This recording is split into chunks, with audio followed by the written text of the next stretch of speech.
श्री विष्णवे नमः। जय श्री कृष्णा। ओम नमः शिवाय।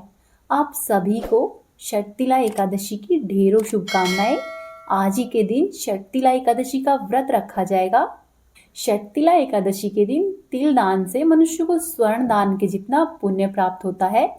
साथ ही इस दिन तिल का 6 प्रकार से प्रयोग किया जाता है। इसी कारण से इस एकादशी का नाम षटतिला एकादशी पड़ा है। आप आगे कथा में जानेंगे कि किन 6 प्रकार से हमें तिलों का प्रयोग करना चाहिए।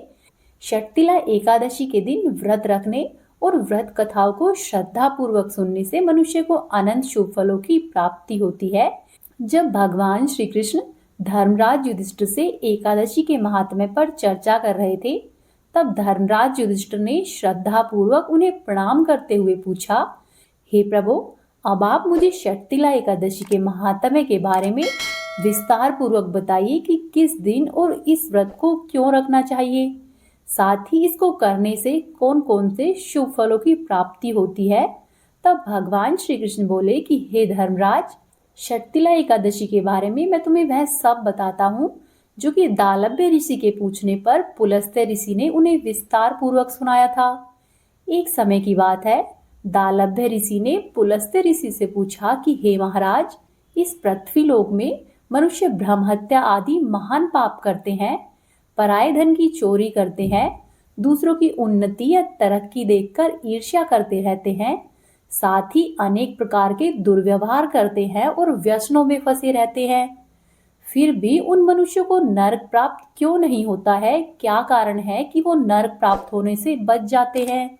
वे न जाने कौन सा दान पुण्य करते हैं या फिर क्या करते हैं जिसकी वजह से उनके सभी पाप नष्ट हो जाते हैं। यह सब आप मुझे विस्तार पूर्वक सुनाइए। तब पुलस्त्य मुनि कहने लगे कि हे महाभाग, आपने मुझसे अत्यंत ही गंभीर प्रश्न पूछा है। इससे संसार के जीवों का अत्यंत ही भला होगा। इस भेद को ब्रह्मा, विष्णु, रुद्र तथा इंद्र आदि देवता भी नहीं जानते हैं, परंतु मैं आपको यह गुप्त तत्व अवश्य ही बताऊंगा। उन्होंने कहा कि माघ मास लगते ही मनुष्य को स्नान आदि करके शुद्ध रहना चाहिए। इंद्रियों को अपने वश में करके काम, क्रोध, लोभ, मोह, अहंकार, ईर्ष्या तथा द्वेष जैसे दुर्गुणों का त्याग करना चाहिए। साथ ही भगवान का स्मरण करते हुए अपना समय व्यतीत करना चाहिए। पुष्य नक्षत्र में गाय के गोबर में कपास और तिल मिलाकर उसके कंडे बनाने चाहिए और उन्हीं कंडों से 108 बार आहुति देते हुए हवन करना चाहिए। उस दिन मूल नक्षत्र हो और एकादशी तिथि हो तो यह अति उत्तम होता है। ऐसे दिन में पुण्य देने वाले नियमों को ग्रहण करना चाहिए। स्नान आदि नित्य क्रिया से निवृत्त होकर सभी देवों के देव भगवान श्री हरि विष्णु का पूजन करना चाहिए। साथ ही एकादशी व्रत को धारण करे, तिल का दान करे, रात्रि को जागरण करे और एकादशी व्रत कथा को पढ़े या फिर सुने। उसके अगले दिन धूप, दीप और नैवेद्य इत्यादि से भगवान का पूजन करके उन्हें खिचड़ी का भोग लगाए। तत्पश्चात पेठा, नारियल, सीताफल और सुपारी का अर्घ्य देकर निम्न प्रकार से स्तुति करे। अपने दोनों हाथ जोड़कर प्रभु से कहे कि हे प्रभु, आप दीनों को शरण देने वाले हैं, इस संसार सागर में फंसे हुए का उद्धार करने वाले हैं। हे पुंडरीकाक्ष, हे विश्वभावन, हे सुब्रमण्यम, हे पूर्वजे, हे जगतपते, आप लक्ष्मी जी के सहित मेरे द्वारा दिए गए इस तुच्छ अर्घ्य को ग्रहण करें।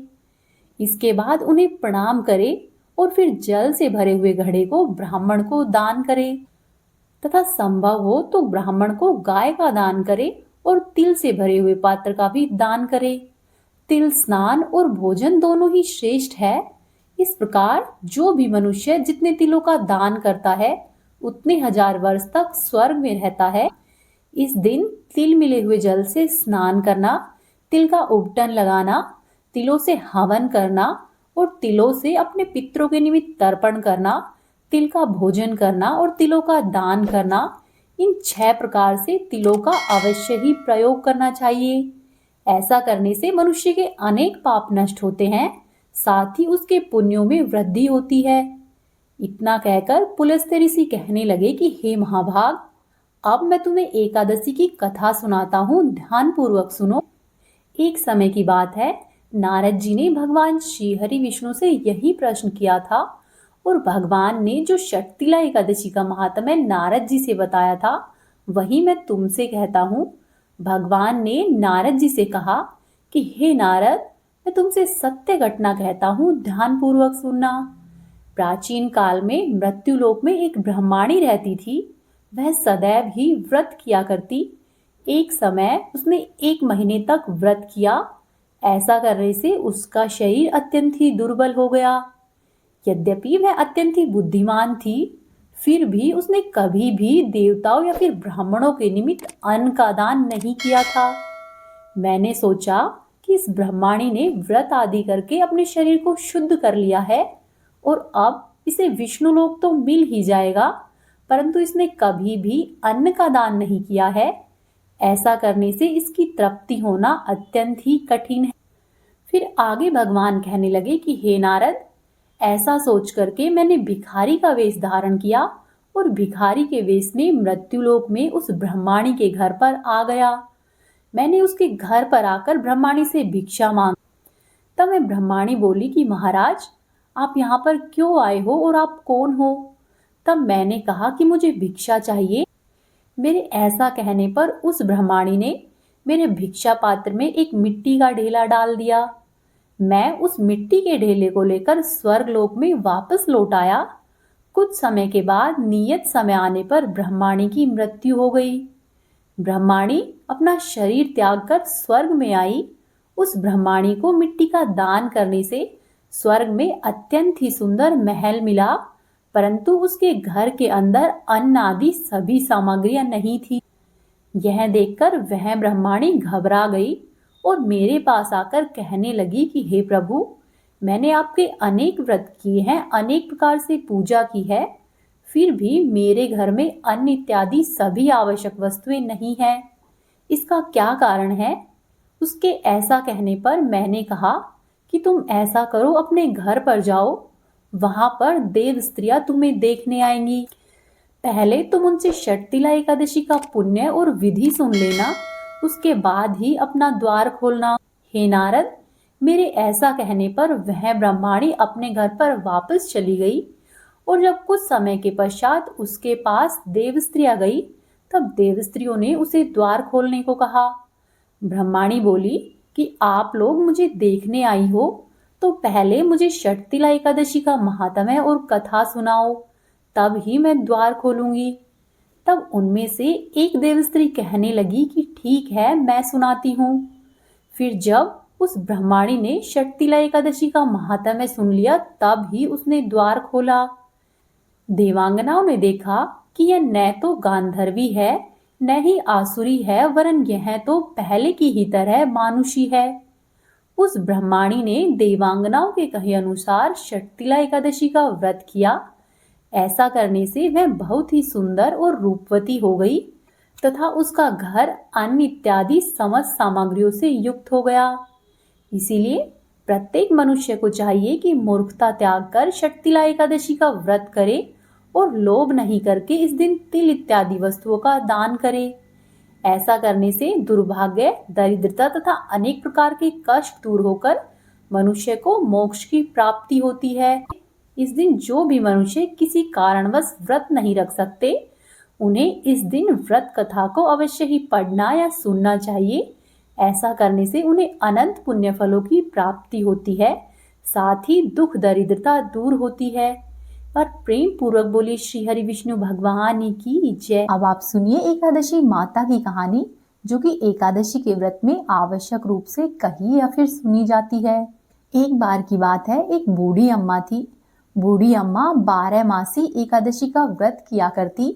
एक बार एकादशी का दिन आया तो बूढ़ी अम्मा ने बड़ी ही भक्ति भाव और चाव से व्रत रखा, पूजा अर्चना की।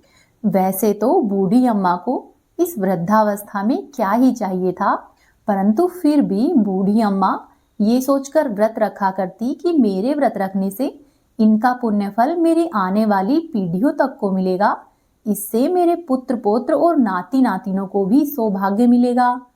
ऐसा सोचकर बूढ़ी अम्मा एकादशी के सभी व्रत रखती। एक बार व्रत के दौरान बूढ़ी अम्मा को बहुत प्यास लगी। उन्होंने खुद को रोके रखने की कोशिश की। दिन में पूजा पाठ किया, कथा सुनी और पंडित जी को मिट्टी के पात्र में भरकर पानी और ऋतुफल दान में दिए। दोना भर भर कर बूरा बाटी। उन्हें गर्मी के कारण बहुत अधिक बेचैनी हो रही थी। इस कारण से बड़ी देर तक बूढ़ी अम्मा पानी में बैठी रही, पानी के कुल्ले करती रही, मुंह धोती रही, परंतु पानी नहीं पीती। धूप बहुत तेज पड़ रही थी, इस कारण से उनका मुंह बार बार सूख रहा था और बूढ़ी अम्मा की बेचैनी बढ़ती जा रही थी। एक तो बुढ़ापा और दूसरी इतनी भयंकर गर्मी। वृद्धावस्था की स्थिति तो कुछ और ही होती है। जैसे तैसे करके रो धोकर बूढ़ी अम्मा का दिन तो कट गया, परंतु अब उनके सामने पूरी रात पहाड़ के समान थी। उसे काटना उन्हें बड़ा ही कठिन लग रहा था। खटिया पर पड़ी हुई थी, परंतु फिर भी अम्मा को शांति नहीं मिल रही थी। वे बार बार करवट बदलती रही। अनेक बार वे बाहर जाती और फिर से भीतर आ जाती। उन्हें न तो घर के अंदर शांति मिलती, न ही घर के बाहर। वे पड़े पड़े एकादशी माता का स्मरण करती रही और कहती कि हे माता, आप मेरी लाज रखिएगा, आप ही मुझे शक्ति दे दीजिएगा, जिससे कि मैं भली भांति अपने व्रत को पूरा कर सकूं और फिर ये पहाड़ की सी रात शांतिपूर्वक बीत जाए।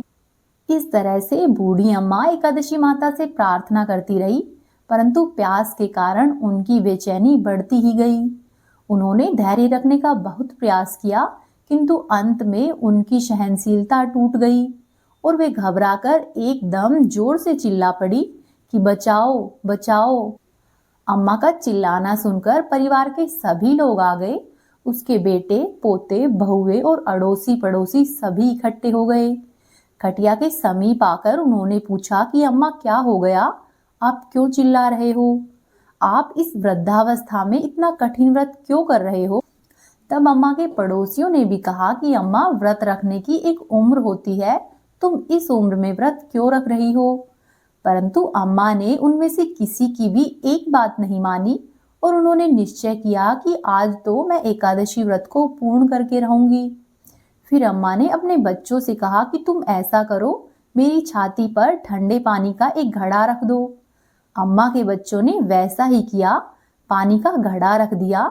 नातियों ने दादी की छाती पर ठंडे पानी का पात्र रख दिया। तब उन्हें थोड़ा बहुत आराम मिला और थोड़ी देर के लिए अम्मा ने अपनी आंखें बंद कर ली। एकादशी माता ने सोचा कि ये बूढ़ी अम्मा तो बहुत कठोर है, जरा जाकर इसकी परीक्षा लेती हूँ। ऐसा सोचकर एकादशी माता आधी रात को मुर्गा बनकर टेर लगाने लगी।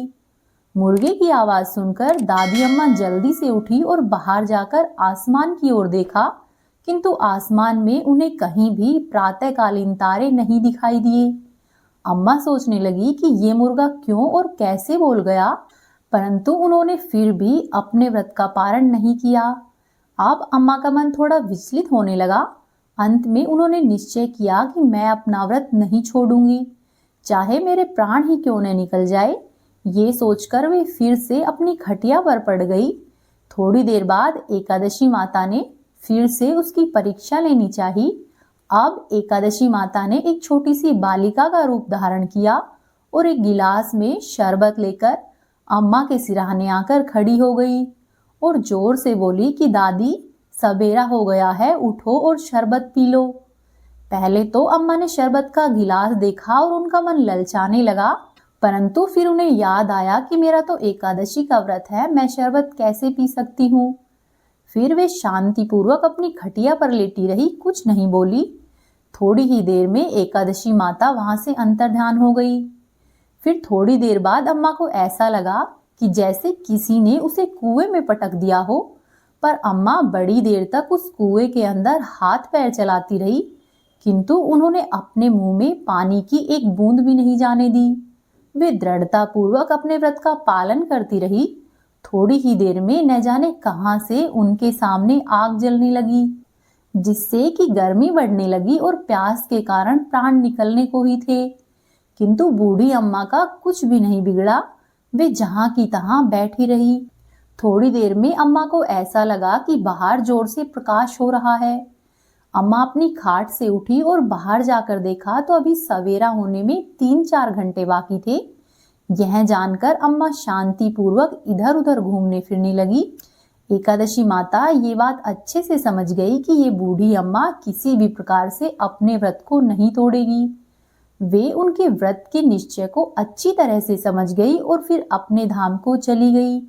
सवेरा होते ही बूढ़ी अम्मा ने स्नान किया, भगवान का पूजा पाठ किया, तुलसी माता की पूजा की, एकादशी माता की कथा सुनी, तुलसी माता की कथा सुनी, ब्राह्मणों को दक्षिणा दी, भोजन कराया, तब जाकर उन्होंने जल ग्रहण किया। फिर अम्मा ने कन्याओं को भोजन कराया और उसके बाद स्वयं भी भोजन किया। उस व्रत के प्रभाव से बूढ़ी अम्मा की आयु में वृद्धि हो गई। उनके घर परिवार में जो कुछ कमी थी सब कुछ एकादशी माता और श्रीहरि विष्णु भगवान की कृपा से पूरी हो गई। उनके घर में अब किसी भी तरह की सुख सुविधाओं का अभाव नहीं रहा था। बेटे पोते नाती नातिनों सब से उनका घर भरा पूरा था। और फिर बूढ़ी अम्मा अपने जीवन काल के सभी प्रकार के सुखों को भोगकर अंत में वैकुंठ लोक को चली गई। और बूढ़ी अम्मा ने जाते समय अपनी बहुओं से कहा कि वे भी एकादशी व्रत को अवश्य ही रखती रहे, इस परंपरा को आगे बढ़ाती रहे। उनकी बहुओं ने भी कहे अनुसार किया और वो भी एकादशी का व्रत पूरी श्रद्धा और विश्वास से रखने लगी। तो जो भी भक्त एकादशी का व्रत पूरे विश्वास और श्रद्धा से रखते हैं, श्री हरि विष्णु भगवान, एकादशी माता, तुलसी जी और माँ लक्ष्मी की उन्हें विशेष कृपा मिलती है और उनके दुख दरिद्रता दूर होने लगते हैं और मनोवांछित फल की प्राप्ति होती है। अब आप सुनिए एकादशी माता और राजा की छोटी बेटी की कहानी। एक बार की बात है, एक राज्य में एक राजा राज करता था। वह राजा बहुत ही बुद्धिमान और बलशाली था। साथ ही साथ वह अपनी प्रजा से पुत्र की ही तरह प्रेम करता था, सबका बहुत ही अच्छे से ध्यान रखता। प्रजा भी अपने राजा से बहुत प्रसन्न थी। राजा की 2 बेटियां थी। राजा अपनी दोनों बेटियों से बहुत प्रेम करता। राजा की छोटी बेटी दिखने में बहुत सुंदर थी, साथ ही आकर्षक भी थी। वहीं राजा की बड़ी बेटी छोटी बेटी के मुकाबले में थोड़ी कम सुंदर थी। राजा की छोटी बेटी 11 माता की पूजा किया करती, साथ ही उसका व्यवहार भी सभी लोगों के प्रति बहुत अच्छा था। इस वजह से सभी लोग राजा की छोटी बेटी को अधिक प्रेम किया करते और उसकी बहुत अधिक प्रशंसा भी किया करते। राजा भी अपनी छोटी बेटी को बड़ी बेटी से अधिक प्रेम करता, जिसके कारण राजा की बड़ी बेटी को अपनी बहन से नफरत होने लगी। धीरे धीरे दिन बीतते गए और राजा की दोनों बेटियां बड़ी हो गई। तभी एक पड़ोसी राज्य में रहने वाला राजकुमार राजा की बड़ी बेटी के लिए रिश्ता लेकर आया। लेकिन जैसे ही उस राजकुमार ने राजा की छोटी बेटी को देखा तो उस राजकुमार को पहली नजर का ही प्रेम हो गया। राजकुमार ने राजा से प्रस्ताव रखा कि मैं आपकी बड़ी बेटी से नहीं, मैं आपकी छोटी बेटी से विवाह करना चाहता हूँ। राजा ने भी इस प्रस्ताव को सहर्ष स्वीकार कर लिया, परंतु राजा की बड़ी बेटी यह देखकर अपनी बहन से और अधिक ईर्ष्या करने लगी। अब तो उसने अपनी बहन को अपना सबसे बड़ा दुश्मन मान लिया।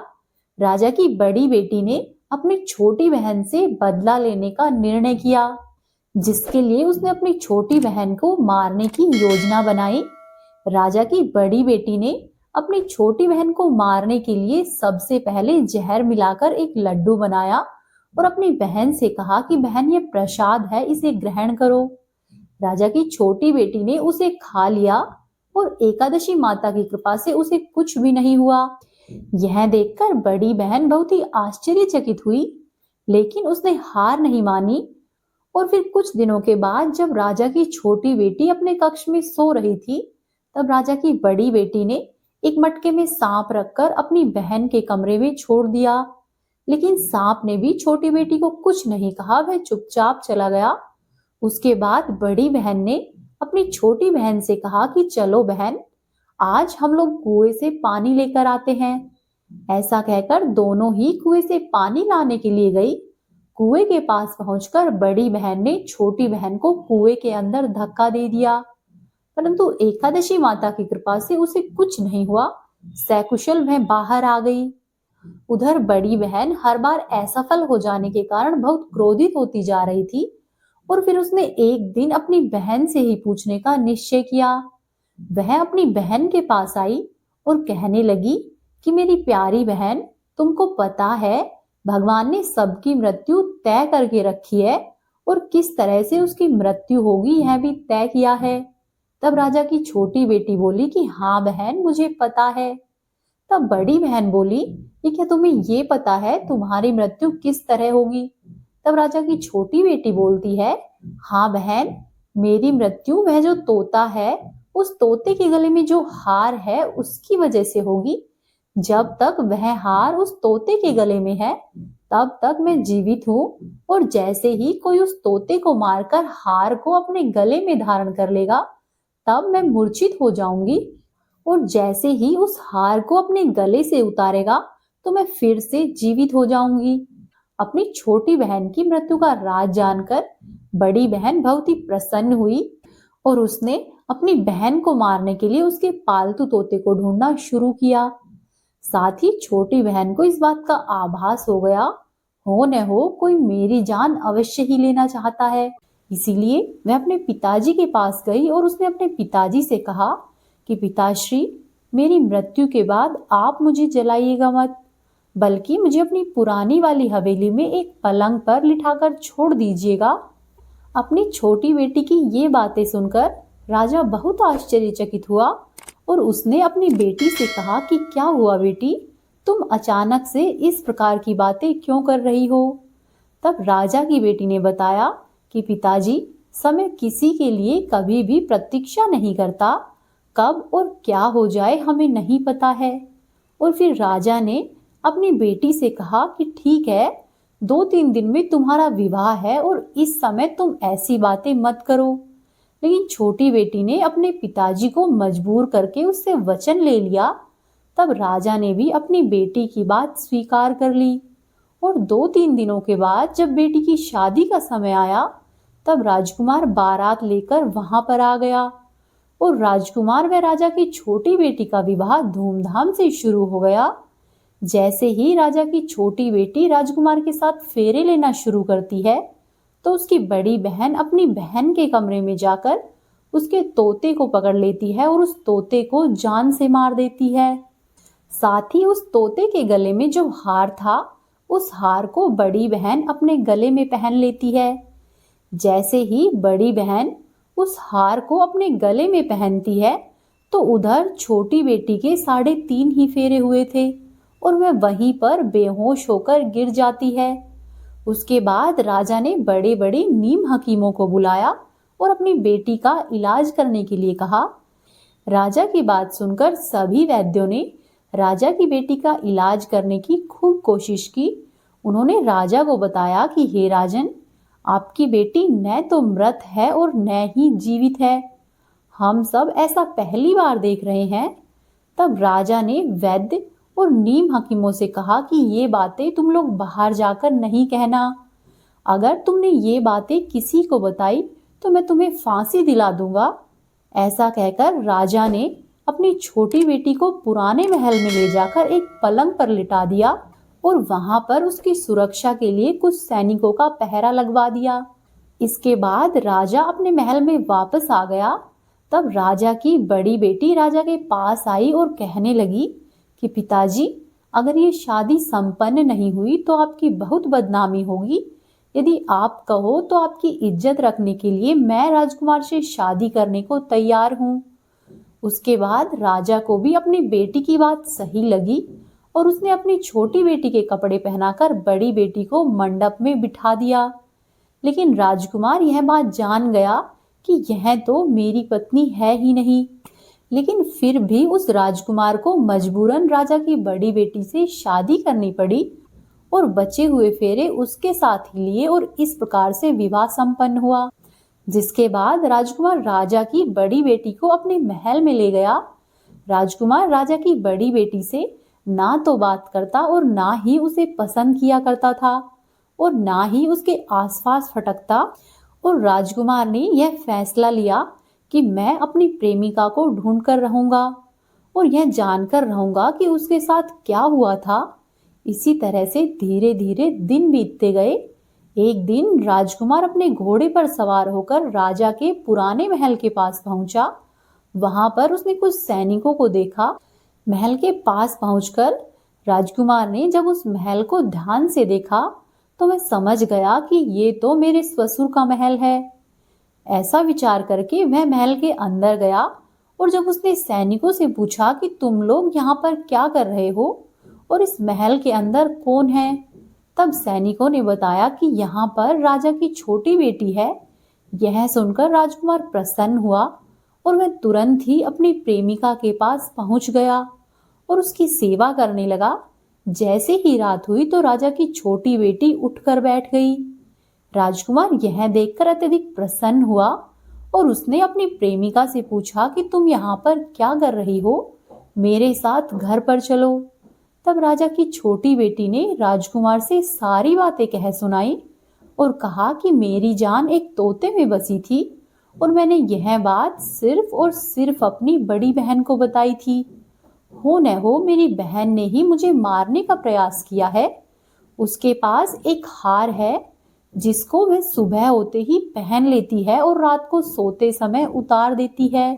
जब तक मैं हार को पहनकर रखती है तब तक मैं मूर्छित रहती हूँ और जैसे ही मैं हार को उतार देती है तो मैं फिर से जीवित हो जाती हूँ। और जब तक मेरी बहन के पास वह हार है तब तक मैं ऐसे ही जीवित और मूर्छित होती रहूंगी। यदि मेरी बड़ी बहन के पास जो हार है वह हार मेरे हाथ लग जाए तो मैं हमेशा के लिए ही जीवित हो जाऊंगी। राजकुमार ने ये सब सुना और उसने निर्णय किया कि अब से मैं यहीं पर अपनी प्रेमिका के पास रहूंगा। और फिर उसने अपने बचे हुए फेरे वहीं पर राजा की बेटी के साथ लिए और इस प्रकार से अपना विवाह संपन्न किया। साथ ही अब वह राजा की छोटी बेटी के साथ राजा के पुराने महल में रहने लग गए। देखते ही देखते कुछ ही समय में राजा की छोटी बेटी और राजकुमार की पत्नी पेट से हो गई। एक दिन राजकुमार को किसी काम से बाहर जाना पड़ा।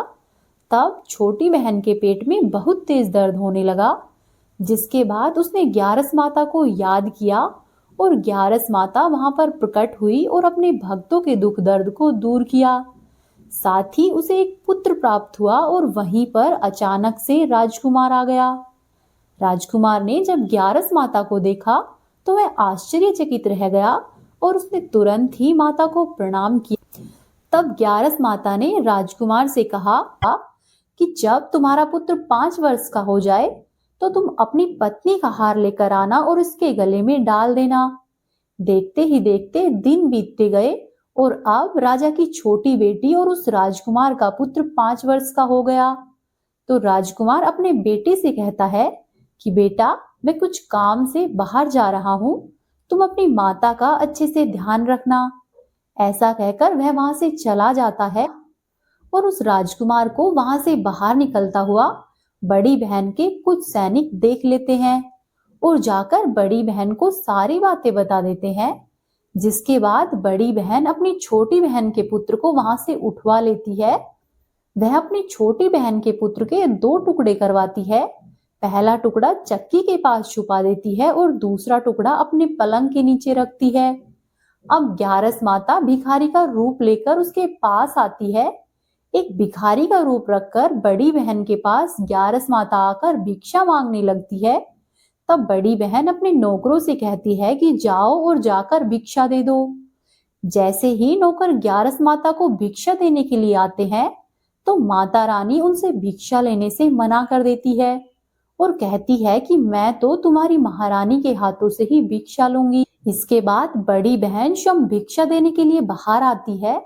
तब माता एक बिल्ली का रूप लेकर उसके कक्ष में चली जाती है और वहां पर छोटी बेटी के पुत्र के दोनों टुकड़ों को आपस में जोड़ देती है। ऐसा करने से वह जीवित हो जाता है और उसे वहां से लेकर चली जाती है। फिर कुछ दिनों के बाद राजकुमार अपने बेटे को लेकर बड़ी बहन के पास आता है और उससे कहता है कि यदि तुमने मेरे पुत्र का अच्छे से ध्यान रखा तो ही मैं तुमसे बात करूंगा।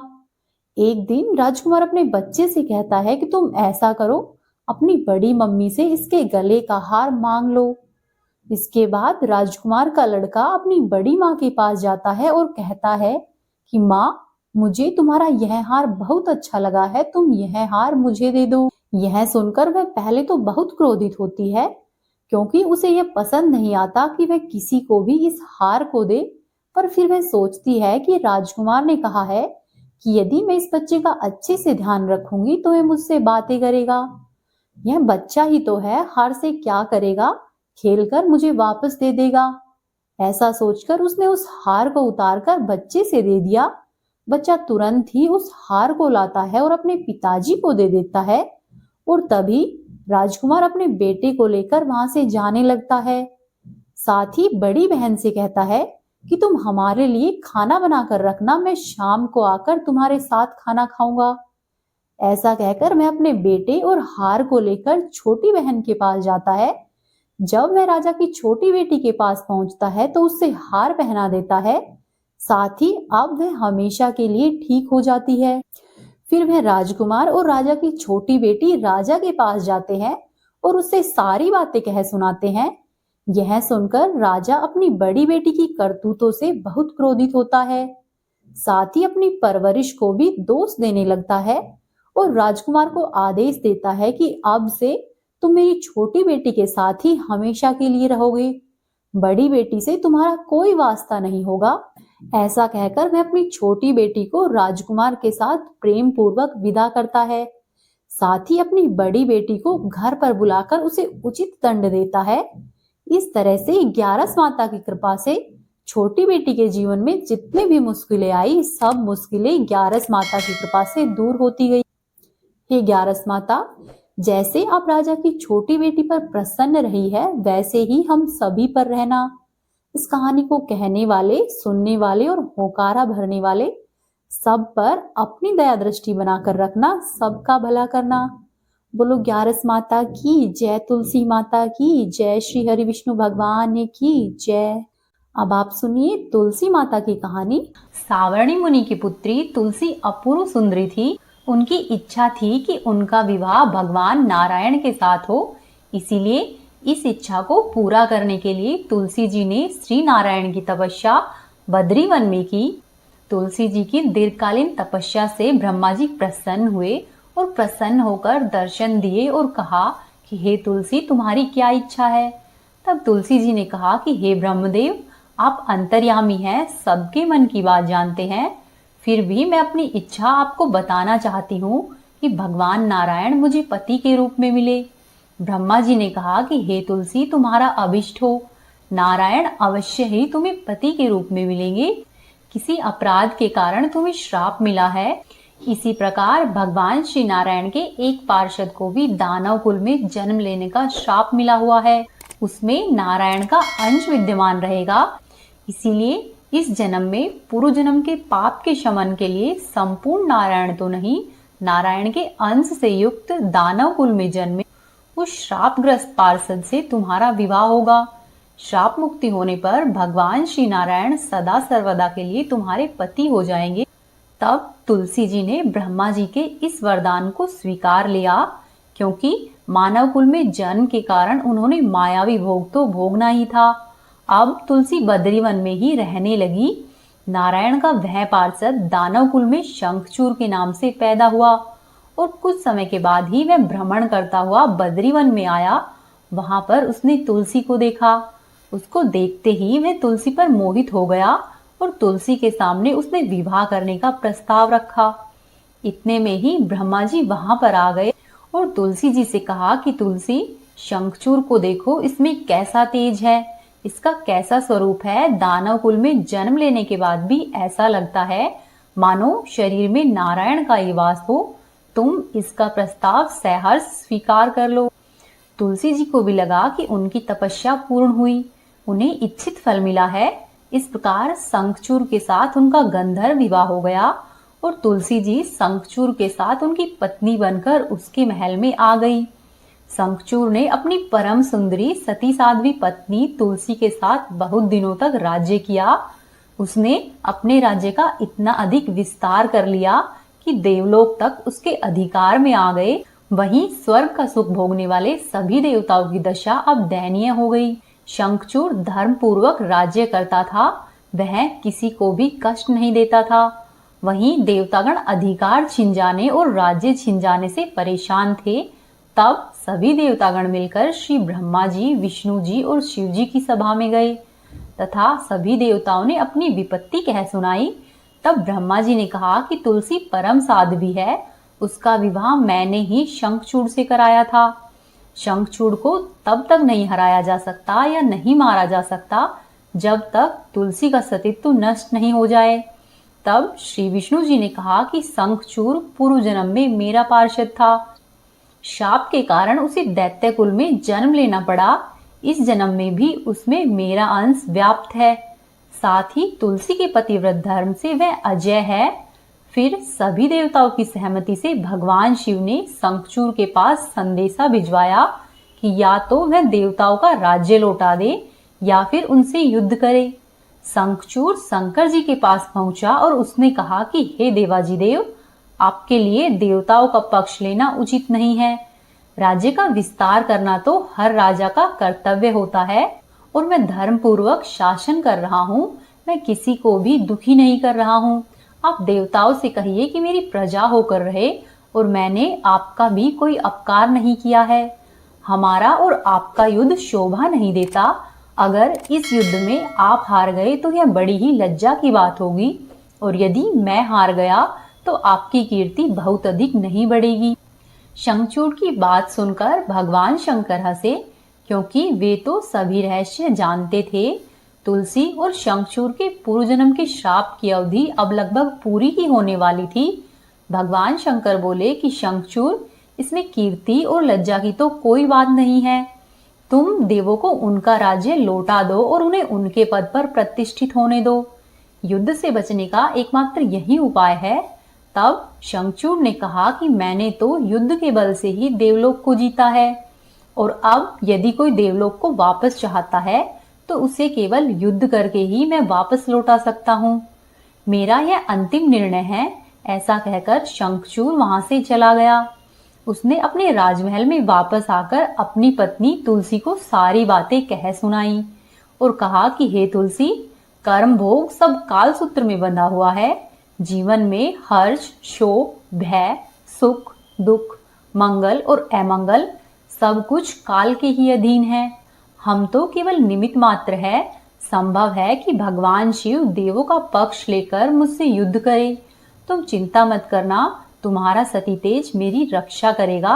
और फिर दूसरे ही दिन भगवान शंकर के नेतृत्व में देवताओं ने युद्ध छेड़ दिया। शंखचूड़ ने भीष्म बाण की वर्षा करके सभी देवताओं के वेग को रोका। उनके प्रहार से देवतागण डगमगाने लगे। फिर शंखचूड़ ने दानवी शक्ति का प्रयोग करके मायावी युद्ध आरंभ कर दिया। युद्ध स्थल पर वह दिखाई नहीं देता, परंतु उसके अस्त्र और शस्त्र देवताओं पर प्रहार कर रहे थे। कई दिनों तक इसी तरह से भयंकर युद्ध चला। शंखचूड़ पराजित ही नहीं हुआ। तब भगवान शिव ने श्री विष्णु जी से कहा कि हे हरि, कुछ उपाय करो, अन्यथा मेरा सारा यश मिट्टी में मिल जाएगा। तब श्री विष्णु जी ने सोचा कि बल से तो शंखचूड़ को हराया नहीं जा सकता, अब इसे छल से ही हराना पड़ेगा। तब उन्होंने तुरंत ही अपने स्वरूप को शंखचूड़ जैसा बनाया और अस्त्र व शस्त्रों से सुसज्जित होकर वे तुलसी जी के महल में आ पहुंचे। वहां पर तुलसी जी के पास पहुंचकर बोले कि हे प्रिय, मैं युद्ध जीत आया। सारे देवता भगवान शंकर के समेत हार गए हैं। इसी खुशी में आओ, मैं तुम्हें अंक से लगा लूं। पति को प्रत्यक्ष खड़े देखकर और विजय का समाचार सुनकर तुलसी जी दौड़कर आई और मायावी शंखचूड़ के गले से लिपट गई। इस प्रकार पति पत्नी दोनों ने आलिंगन होकर खूब आनंद मनाया। इधर पराये पुरुष के साथ इस प्रकार के व्यवहार से तुलसी का सती तेज नष्ट हो गया। उनका सती तेज, जो कि शंखचूड़ के लिए एक कवच की तरह काम कर रहा था, अब वह नष्ट हो गया था। इसीलिए युद्ध के मैदान में शंखचूड़ शक्तिहीन हो गया और यह जानते ही भगवान शंकर ने अपने त्रिशूल से शंखचूड़ पर प्रहार कर दिया। त्रिशूल के लगते ही शंखचूड़ जलकर भस्म हो गया और शंखचूड़ के मरने का जानकर श्रीहरि विष्णु अपने असली रूप में आ गए और अपने सामने अपने पति के स्थान पर श्रीहरि विष्णु को देखकर तुलसी बहुत आश्चर्यचकित हुई। अब उसे पता चल गया था कि स्वयं नारायण ने उसके साथ छल किया है। तब क्रोध में आकर तुलसी जी ने श्री हरि विष्णु को श्राप दिया कि एक स्त्री का सतीत्व भंग करने के अपराध में आप हृदयहीन पत्थर हो जाओगे। तब भगवान श्री हरि विष्णु ने तुलसी जी के श्राप को सिरोधार्य किया और कहा कि हे देवी, तुम्हारे और शंखचूड़ के कल्याण के लिए मुझे ऐसा करना पड़ा। तुम दोनों को श्राप से मुक्त कराना था। तुम भी अब अपना ये शरीर त्याग कर तुलसी के रूप में जन्म लोगी और मेरी पूजा तुलसी दल से होगी। मैं शालिग्राम पत्थर बनूंगा, मेरे शीश पर तुम सदैव ही विराजमान होगी। तुम्हारे पति की हड्डियों के चूर्ण से शंख की उत्पत्ति होगी और उसी शंख की ध्वनि से देवताओं और मेरी पूजा आराधना होगी। हे देवी, जहाँ पर शंख की ध्वनि होगी वहां मैं सदैव ही विराजमान रहूंगा। तुमने पूर्व जन्म में बद्री वन में मुझे पाने के लिए कठोर तपस्या की थी। अब अगले जन्म में मैं नारायण प्रस्तर के रूप में बद्रीनाथ वन में स्थापित होऊंगा और मेरी पूजा अर्चना फल फूल से नहीं होकर तुलसी दल से होगी। तुम सदैव ही मेरे शीश पर विराजमान होकर मुझसे भी ऊंचा पद प्राप्त करोगी और मेरा भोग भी तुम्हारे बिना स्वीकार नहीं होगा। प्रेम पूर्वक बोले श्री हरि विष्णु भगवान की जय, तुलसी माता की जय। तो ये थी आज की कथाएं। उम्मीद है आपको पसंद आई होगी। यदि आपको पसंद आई है तो चैनल को जरूर सब्सक्राइब कीजिए, वीडियो को लाइक करें और कोशिश करें कि अपने 1 या 2 दोस्तों के साथ वीडियो को शेयर करें। हरे कृष्णा।